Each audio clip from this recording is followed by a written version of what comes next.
rahimahullah rahmatan wasi'ah wa nafa'ana bihi fid dharain amin. Qal athani an Abi Dharr Jundub bin Junadah wa Abi Abdurrahman Mu'adz bin Jabal radhiyallahu anhuma an Rasulillah sallallahu alaihi wasallam qala ittaqillaha haitsu ma kunt wa atbi'is sayyi'atal hasanata tamhuha wa khaliqin nasa bi khuluqin hasan.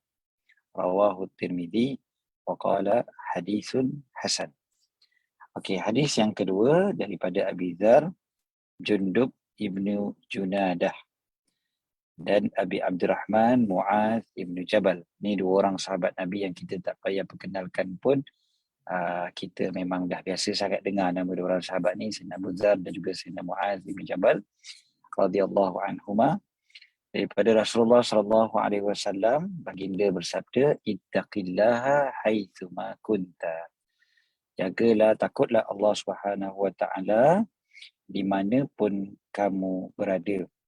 Wa atbi'is sayyi'atal hasanata tamhuha, dan ikutilah keburukan dengan kebaikan, maka ia akan menghapuskannya. Wa khaliqin nasa, berakhlaklah dengan manusia, bi khuluqin hasan, dengan akhlak yang baik. Okey, pertama sekali hadis ni kalau kita perhatikan, Nabi SAW letakkan tiga konsep, tiga perkara utama dan tiga wasiat daripada Nabi SAW dekat sini, pesanan Nabi SAW dekat sini, tiga perkara yang penting. Ittaqillaha haitsu ma kunt, bertakwalah pada Allah di mana pun kamu berada. Ini yang menyebabkan hadis ni diletakkan dalam bab ni, muraqabatullah. Ingat Allah, takut Allah di mana pun kita berada, sama ada kita duduk seorang ataupun kita beramai-ramai, kita duduk dekat negeri kita ataupun kita musafir, kan, kat mana pun kita berada, bertakwa pada Allah Subhanahu wa taala. Ittaqillah, jadikanlah antara engkau dengan iqab daripada Allah, balasan daripada Allah, wiqayah, itu daripada asal perkataan takwa sebenarnya, kan, asal perkataan takwa daripada perkataan ataupun dia punya kata namanya adalah wiqayah. Wiqayah, kata terbitannya daripada wiqayah. Wiqayah, berjaga-jaga, berhati-hati, kan, ataupun ada pelindung. Jadi ataupun kalau fi'ilnya biasa kita gunakan perkataan kalau takutlah ataupun berhati-hatilah, maka digunakan perkataan qi, satu huruf dia.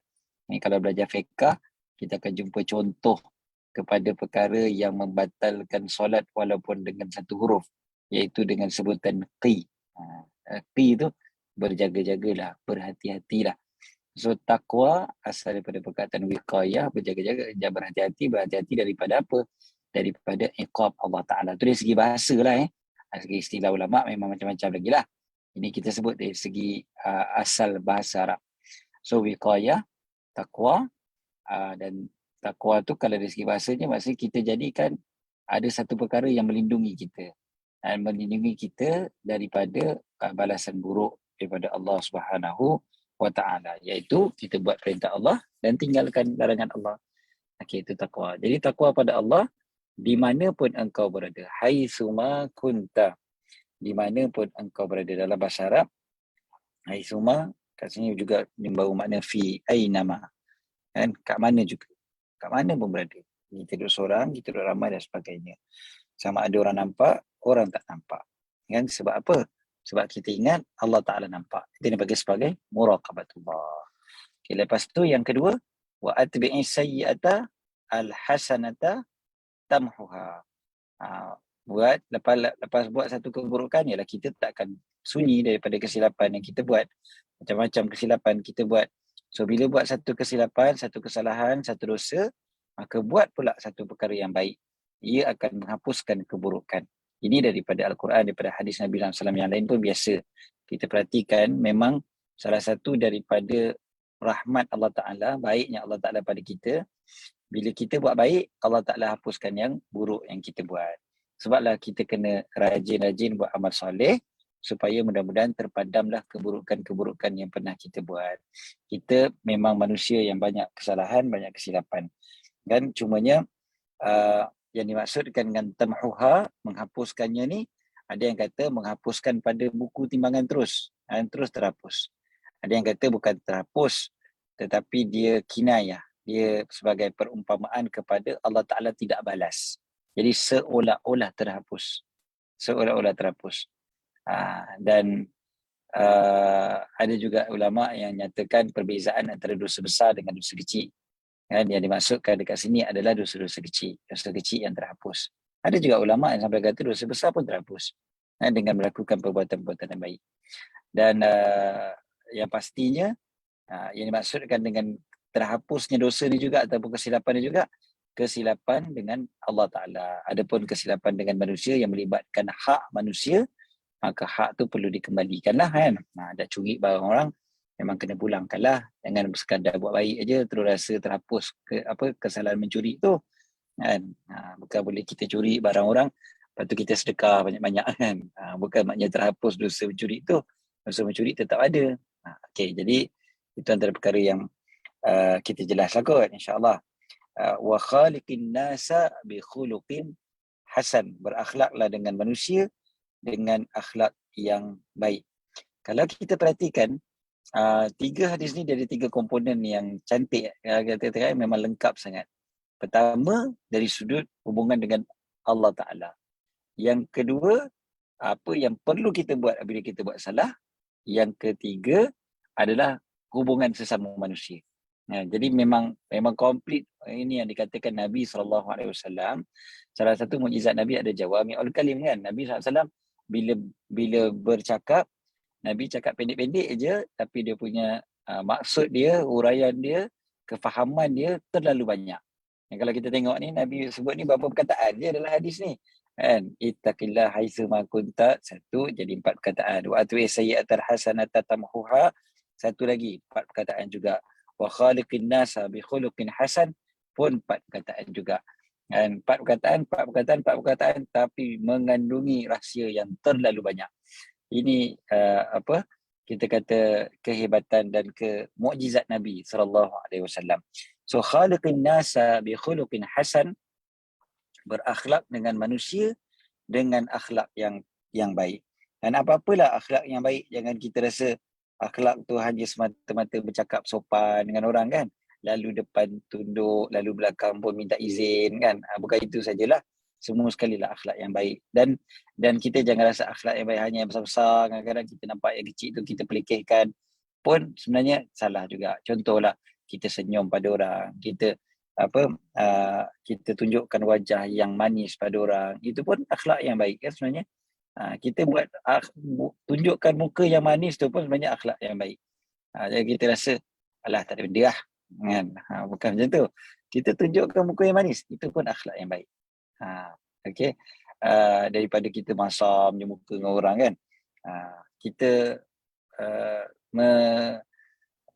mengangkat, kita bagi dalam hadis sebut mencabut duri daripada jalan kan. Salah satu daripada tanda iman. Itu pun akhlak yang baik. Tapi dalam zaman kita sekarang mungkin bukan saja angkat barang daripada tengah jalan, tapi apa-apa yang kita boleh bantu orang. Dan apa-apalah kan. Secara umumnya akhlak yang baik yang ditunjukkan oleh Nabi SAW, dan juga kita melakukan pada orang lain seperti mana yang kita nak orang lain lakukan pada kita. Kan? Itu adalah akhlak yang baik. Okey, terus kita pergi pada hadis yang berikutnya. Hadis ni agak jelas sebenarnya. Hadis yang tadi ni, hadis kedua ni. Nak explain panjang-panjang pun sebenarnya ialah kalau syarah 1 jam pun boleh, tapi kita pun tak nak syarah kan. Kita nak membaca kitab Riyadhus Shalihin dengan sedikit saja uraian supaya kita faham. Itu saja. So kita pergi kepada hadis yang ketiga daripada dalam bab ini. Wabianhu qala al-thalithu an Ibn Abbas radhiyallahu anhuma qala kuntu khalfan Nabi sallallahu alaihi wasallam yawman faqala ya ghulam inni u'allimuka kalimatin ihfazillaha yahfazka ihfazillaha tajidhu tujahak idza sa'alta fas'alillah wa idza ista'anta fasta'in billah wa'lam anna al-ummata law ijtama'at ala an yanfa'uka bi syai'in la yanfa'uka illa bi syai'in qad katabahu Allahu lak وإن اجتمعوا على أن يضروك بشيء لم يضروك إلا بشيء قد كتبه الله عليك ورفعت الأقلام وجفت الصحف. رواه الترمذي وقال حديث حسن صحيح.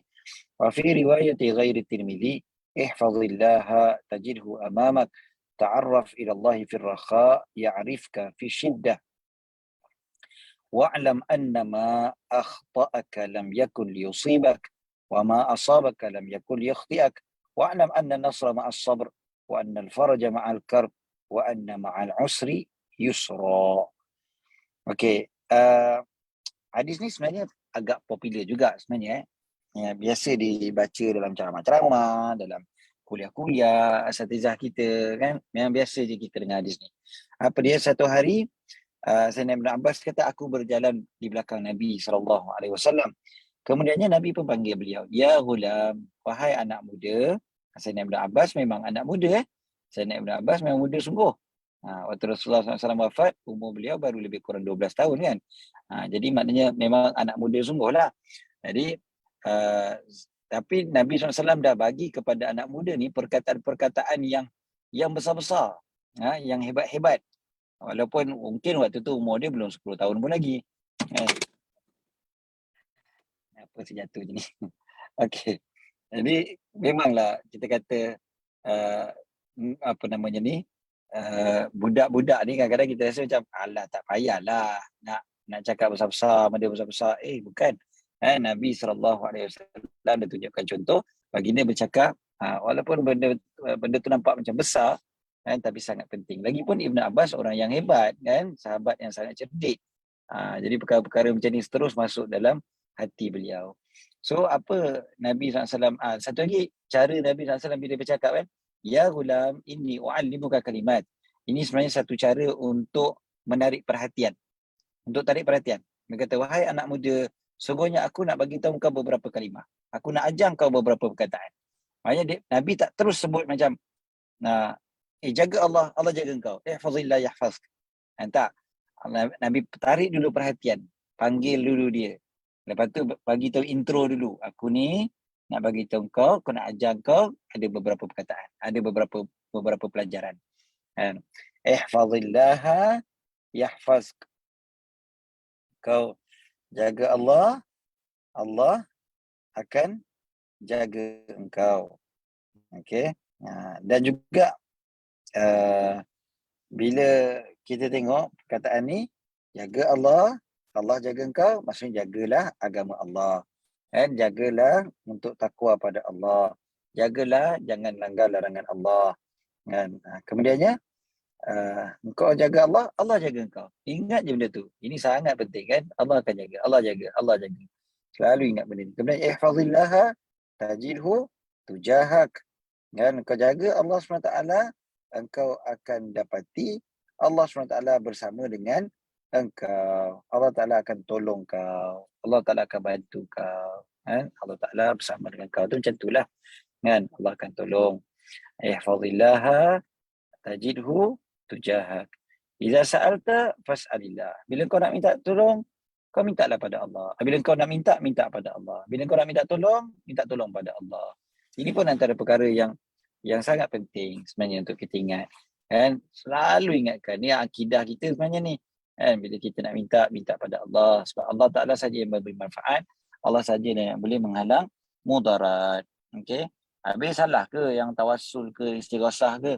Itu semua kena faham betul-betul. Semua tu dalam konteks meminta pada Allah. Bukan minta pada makhluk.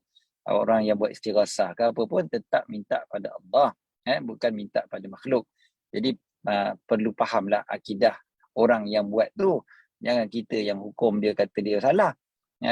Kau dah salah ni, kau minta pada makhluk. Tak, kena tanya dia dulu. Kau minta sebenarnya pada siapa? Minta pada Allah. Okeylah, settle lah. Iza sta'anta fasta'in billah. Bila kau minta tolonglah dengan Allah SWT. Supaya kita tidak bergantung harap kepada makhluk. Tidak berharap pada makhluk semata-mata. Bukan berharap pada makhluk semata-mata, memang berharap pada makhluk. Ada orang dia berharap pada makhluk, akhirnya memang dia akan kecewa. Pasal jangan berharap pada makhluk, berharap pada Allah. Kemudiannya wa'alam annal ummata, macam mana kita nak berharap pada Allah Ta'ala semata-mata, bukan berharap pada makhluk. Disebutkan dekat sini, Nabi SAW explain pula lagi. Wa'alam annal ummata law istamat ala yanfa'uka bisyai'in, ketahuilah bahawasanya umat kalau dia berhimpun untuk memberi manfaat kepada engkau dengan satu perkara, lam yanfa'uka illa bisyai'in qad katabahu Allahu lak. Dia orang takkan boleh bagi manfaat kepada engkau melainkan apa yang Allah dah tulis untuk engkau. Semua sekali kumpul pun dia orang takkan dapat untuk tolong kau, untuk bagi manfaat pada kau kecuali apa yang Allah dah tulis. Jadi kau nak berharap sangat pada manusia buat apa? Sebab manusia kalau berkumpul semua pun dia orang tak mampu nak bagi manfaat pada kau. Macam tu jugalah sebaliknya, kalau dia orang berkumpul untuk memberi mudarat kepada engkau, mereka tidak akan boleh memberi mudarat kepada engkau melainkan apa yang Allah dah tulis pada engkau. Rufi'atil aqlam, maka telah terangkatlah pena dan sudah wajaffatis suhuf, telah tertutuplah suhuf. Telah tertutuplah. Jaffat ni maksudnya telah kering. Asal maksud kalau literally kan, jaff maksudnya kering. Tapi yang dimaksudkan kat sini maksudnya dah habislah buku catatan. Selesai. Semuanya telah Allah Ta'ala takdirkan. Okay? Allah Ta'ala dah takdirkan. Tapi bukan bermakna bila kita faham ayat ini, jaffatis suhuf, maknanya rufi'atil aqlam wa jaffatis suhuf, bukan bermakna kita jadi Jabariyah, bukan juga bermakna kita jadi Qadariyah, kan? Kita perlu faham yang memang tetap kita ni diarahkan oleh Allah SWT untuk berusaha. Bukan maknanya bila kita dah cakap, habis tu dah buku takdir kan dah tertutup dah selesai lah. Tak payahlah buat apa-apa, semua Allah dah takdirkan. Bukan macam tu kan. Jadi dia antara Ahlussunnah Jamaah ni kan, antara Jabariyah dan juga Qadariyah yang percaya bahawasanya kita ni ada kuasa sangat, dan juga yang Qadariyah, yang Jabariyah merasakan bahawasanya Allah SWT lah merasakan kita berkuasa semata-mata, ataupun satu lagi merasakan bahawasanya kita ni tak ada kuasa langsung, kan? Okey.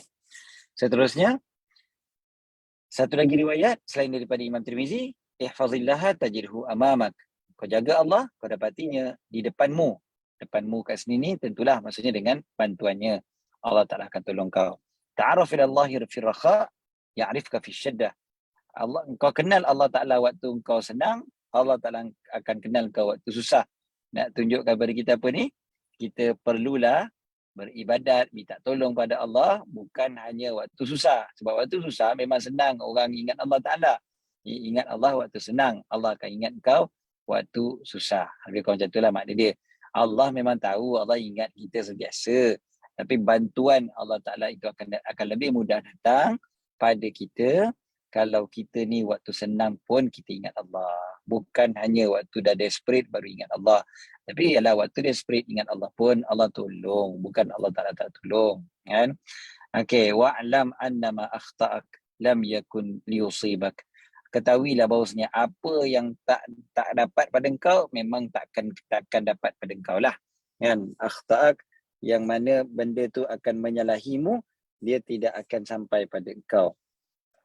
Okay, maknanya yang memang sebenarnya takkan, dia memang senang ceritanya benda yang kita kata kita rasa macam kita nak selamatkan diri kita kan daripada sesuatu. Kalau Allah Ta'ala takdirkan, memang takkan kena. Ma asabaka lam yakul ikhtiak. Apa yang menimpa engkau memang tak mungkin dia akan bersisih. Maknanya dia tak mungkin akan terlepas daripada engkau. Memang kena punya. Dan apa yang kena memang pasti kena.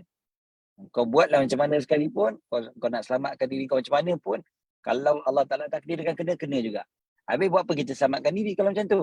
Sebab kita ni hamba. Allah Ta'ala perintahkan untuk kita selamatkan diri kita. Kan? Jadi kita buat. Kuasa di tangan Allah Ta'ala. Kita faham macam tu je lah. Kan? Kalau kita rasa macam,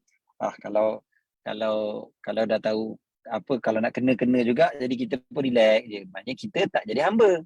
Kan? Kalau kita jadi hamba, kita kena buat apa yang Allah suruh. Iaitu kita kena selamatkan diri kita. Apa-apa pun lah kan. Usaha tu kena ada.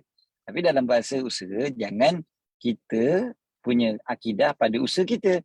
Kepercayaan kita hanya pada usaha kita. Kan? Usaha aku ni yang menyelamatkan diri aku. Kan? Sebab aku pandai buat benda-benda ni lah yang menyebabkan aku tak ditimpa mudarat. Sedangkan Ingat, yang boleh menyelamatkan kita daripada mudarat hanya Allah Ta'ala. Wa'lam anna an-nasra ma'as sabr. Ketahuilah bahawasanya pertolongan Allah bersama dengan kesabaran. Ini pun kena ingat. Dan Allah Ta'ala akan tolong bila kita sabar. Nasra ma'as sabri. An-nasra ma'as sabri. Ini antara perkara yang selalu kita kena ingatkan diri kita. Sebab kita selalu kelang kabut nak minta pertolongan daripada Allah. Kan? Selalu kita ingat kita ni nak minta tolong pada Allah, nak minta bantuan daripada Allah, tapi kita tak sabar. Kan wasta'inu bis sabri was salah, kan? Minta tolong dengan sabar dan salat. Wa annal faraja ma'al karb. Dan bantuan itu datang dengan kesukaran. Maknanya akan adanya bantuan daripada Allah bila datangnya kesukaran. Jadi kena percaya banyak pada Allah SWT. Sentiasa ada cahaya di hujung terowong, orang kata. Wa anna ma'al usri yusra. Bersama dengan kesusahan itu ada kemudahan. Bersama dengan kesusahan ada kemudahan ni kan, kalau kita perhatikan dalam hadis ni dan dalam ayat tu, dalam ayat yang kita hafal surah Insyirah tu kan, Allah gunakan perkataan ma'a. Dalam ayat yang lain ada juga ba'da. Tapi kat sini ma'a, bersama. Bersama kesusahan itu ada kesenangan. Bukan selepas kesusahan ada kesenangan. Bukan selepas kesusahan ada kesenangan. Tapi bersama dengan kesusahan itu sendiri ada kesenangan. Ulama bahas panjang benda ni. Dan antaranya adalah kesusahan itu tidak datang lebih daripada yang kita mampu. Bermakna ada kesenangan kat situ. Kemudiannya, pada kesusahan itu sendiri, orang itu merasakan dekat dengan Allah SWT, minta-minta pada Allah, berharapkan pahala daripada Allah, berharapkan pengampunan dosa daripada Allah. Bermakna ada juga yusra dekat situ, adanya kebaikan, kesenangan untuk dia ketika kesusahan tu. Jadi anna ma'al usri yusra. Bersama dengan kesusahan tu ada kesenangan. Bukan sahaja selepas kesusahan, which is ia juga, selepas kesusahan ada kesenangan, tapi ayat ni lebih luas lagi daripada itu. Bersama ketika kesusahan itu sendiri pun sebenarnya Allah Ta'ala sedang menampakkan rahmatnya untuk kita, dan sedang membantu kita, bagi kemudahan sebenarnya untuk kita. Dan kadang-kadang part yang ini kadang-kadang kita lupa. Wa anna ma'al usri yusra. Hadis yang ketiga untuk pagi ni, ada yang keempat dalam bab. Pendek je jadi sempat insya-Allah kita baca. Qal ar-rabi' an Anas radhiyallahu anhu qal innakum lata'amaluna a'malan hiya adaqu fi ayunikum min asy-sy'r kunna na'udduha ala ahdi Rasulullah sallallahu alaihi wasallam min al-mubiqat, rawahu Bukhari wa qala al-mubiqat al-muhlikat. Daripada Sayyidina Anas radhiyallahu anhu, beliau berkata, sesungguhnya kalian melakukan perkara-perkara yang mana kalian nampak dia lebih halus, adaqu lebih halus, daqiq, lebih halus daripada mata kalian, fi a'yunikum, pada mata kalian, minasy-sy'r, daripada sehelai rambut. Kunna na'uduha, yang mana kami mengiranya, dulu kami tengok dia, kami kiranya ala ahdi Rasulullah SAW, ketika pada zaman Rasulullah SAW, minal mubiqat. Al-mubiqat ay al-muhlikat, perkara-perkara yang membinasakan. Maknanya, Sayyidina Anas ni kan hidupnya panjang. Jadi Sayyidina Anas ni sempat jumpa generasi yang berikutnya yang begitu ramai. Sayyidina Anas sempat jumpa generasi-generasi yang ramai selepas daripada kewafatan Rasulullah SAW, selepas daripada kewafatan ramai para sahabat. Jadi Sayyidina Anas sebut benda ni. Dia kata, aku perhatikan semua kan. Dia kata, korang ni kan dah buat benda-benda yang korang rasa benda tu macam simple je. Kan? Korang rasa dosa tu macam kecil je. Korang rasa, alah tak ada apa-apalah, sikit aja. Macam tu. Dan sedangkan kami pada zaman Nabi, kami anggap benda tu sebagai perkara yang membinasakan. Benda tu besar, bukan benda kecil. Okey, satu perkara yang perlu kita ingat sangat, Sayyidina Anas ni dia bercakap zaman Sayyidina Anas masih lagi zaman yang terbaik. Zaman sahabat berjumpa dengan zaman tabi'in. Yang Sayyidina Anas jumpa tu para tabi'in. Para tabi'in ni bukan calang-calang orang. Termasuk dalam golongan yang disebutkan oleh Nabi SAW sebagai sebaik-baik kurun. Sebaik-baik kurun adalah kurun aku, dan juga kurun yang datang selepas daripada aku. Selepas daripada aku tu maknanya sampailah pada golongan tabi'in. Jadi maknanya bukanlah bukanlah calang-calang orang, tapi Sayyidina Anas dah sebut begitu. Saya bila baca hadis ni, terus terfikir, zaman kita macam mana lah agaknya kalau Sayyidina Anas tengok kan. Zaman Tabi'in tu lagi Sayyidina Anas dah kata dah. Korang tengok benda-benda ni yang korang nampak kecil, tu kata zaman kita orang rasa benda tu memang membinasakan sungguh. Okay, dan ini juga sebenarnya adalah tanda betapa hebatnya para sahabat Nabi SAW yang memang ketakwaan mereka memang sangat luar biasa. Ya, dan hadis ini juga menunjukkan bahawasanya lagi dahsyat keimanan dan ketakwaan seseorang, lagi dahsyat dia nampak perkara dosa. Dan macam yang disebutkan dalam hadis yang lain, dia akan nampak seperti ada gunung yang nak menghimpap dia.